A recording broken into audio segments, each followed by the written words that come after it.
আন্দালিব রহমান পার্থ সাহেব যে বক্তব্য দিয়েছেন, আমরা ক্লাস 8-9 যে ডিবেট করতাম সেটি রিভার্টাল দিলে 20 মিনিট সময় লাগবে মাননীয় স্পিকার। আমি ওনার বক্তব্যের রিভার্টাল দিচ্ছি। উনি বলেছেন যে আমি কোট করছি, উনি বলেছেন 72-এর সংবিধানের কিছু কিছু বিষয়কে ওনারা সম্মান দিয়েছেন। তার মানে কিছু কিছু বিষয়কে ওনারা সম্মান দেয় নাই। তার মানে এই অভ্যুত্থানের পরে এই সংবিধানের কিছু অংশ ওনারা মেনেছেন, কিছু অংশ ওনারা মানেন নাই। ওনারা কেবল ওই অংশটাই মেনেছেন যে অংশটা ওনাদের পক্ষে গিয়েছে,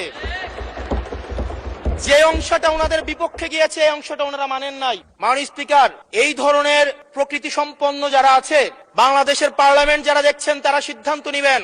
যারা কখনো কখনো কনফর্মিস্ট, যারা কখনো কখনো রিফর্মিস্ট, তারা মূলত হচ্ছে অপরচুনিস্ট। এখন আমি সংবিধানের কিছু কিছু ধারা মানব, কিছু কিছু ধারা মানব না। আমি কখনো কখনো সাংবিধানিক, কখনো কখনো আমি অসাংবিধানিক। মাননীয় স্পিকার, যখন ডক্ট্রিন অফ নেসেসিটির প্রশ্ন আসে, মাননীয় স্পিকার, এই এক্সিস্টিং সংবিধান অনুযায়ী যখন 7A এবং 7B বলবৎ থাকে, সেই জায়গা থেকে আইনজ্ঞরা, মাননীয় স্বরাষ্ট্রমন্ত্রী উনি থাকলে ভালো হতো। ডক্ট্রিন অফ নেসেসিটি মাননীয় স্পিকার 48-3 অনুযায়ী রাষ্ট্রপতি সুপ্রিম কোর্টের মাধ্যমে একটা এই 106-এর অ্যাডভাইজরি একটা রুল আছে মাননীয় স্পিকার। এই অ্যাডভাইজরি রুলের মাধ্যমে সংবিধানের ফান্ডামেন্টাল কোনো বিষয় কম্প্রোমাইজ করা যায় না। মাননীয় স্পিকার, যদি আমি এই সংবিধান মানি তাহলে এই অন্তর্বর্তীকালীন সরকারের বৈধতা প্রশ্নবিদ্ধ হয়। মাননীয় স্পিকার, মাননীয় স্পিকার, যদি এই সংবিধানকে আমি ধারণ করতে চাই, মেনে চলতে চাই, সেদিন 64 বিধি অনুযায়ী অ্যাটর্নি জেনারেল নিয়োগ দেওয়া হয়েছিল 6 আগস্ট। মাননীয় স্পিকার, এই সংসদে প্রশ্ন রাখতে চাই, তৎকালীন বর্তমান রাষ্ট্রপতি চুপ্পু, তখন বলা হয়েছে অ্যাটর্নি জেনারেল নিয়োগ দেওয়ার ক্ষেত্রে প্রধানমন্ত্রীর সাথে আলোচনা করতে হবে।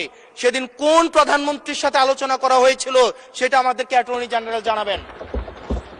আমাদেরকে অ্যাটর্নি জেনারেল জানাবেন যেই হিয়ারিংটা হয়েছিল এই হিয়ারিং এ উনি উপস্থিত ছিলেন কিনা। তখনকার সময় যিনি প্রধান বিচারপতি ছিলেন ওবায়দুল হক, তিনি তখন কোথায় ছিলেন, সেই রায়ের কপিটা আমরা দেখতে চাই। মাননীয় স্পিকার, মাননীয় স্পিকার, আপনি যখন বেগম জিয়াকে 6 আগস্ট সর্বপ্রথম ছাত্র জনতা যখন সিদ্ধান্ত নিয়েছিল আর এক মুহূর্ত বেগম জিয়াকে কারাগারে থাকতে দিবে না, বেগম জিয়াকে রাষ্ট্রপতির আদেশের মধ্য দিয়ে বেগম জিয়াকে সেদিনই হচ্ছে কারাগার থেকে যেই জুলুমের মধ্যে রাখা হয়েছিল সেটা থেকে ছাত্র জনতার রায়ের মধ্য দিয়ে সেখান থেকে বের করে আনা হয়েছিল। মাননীয় স্পিকার, যদি এই সংবিধানকে বাইবেল ধরে নেই, এই সংবিধানকে যদি গসপেল ধরে নেই, এই গসপেলের পুরোহিত অনুযায়ী যেভাবে ভ্যাটিকান সিটি চলে সেটা যদি আমরা ধরে নেই, তাহলে মাননীয় স্পিকার সেদিন বেগম জিয়া জেল থেকে বের হতে পারেন না। মাননীয় স্পিকার, সেদিন বেগম জিয়া জেল থেকে বের হয়েছিল অভ্যুত্থানের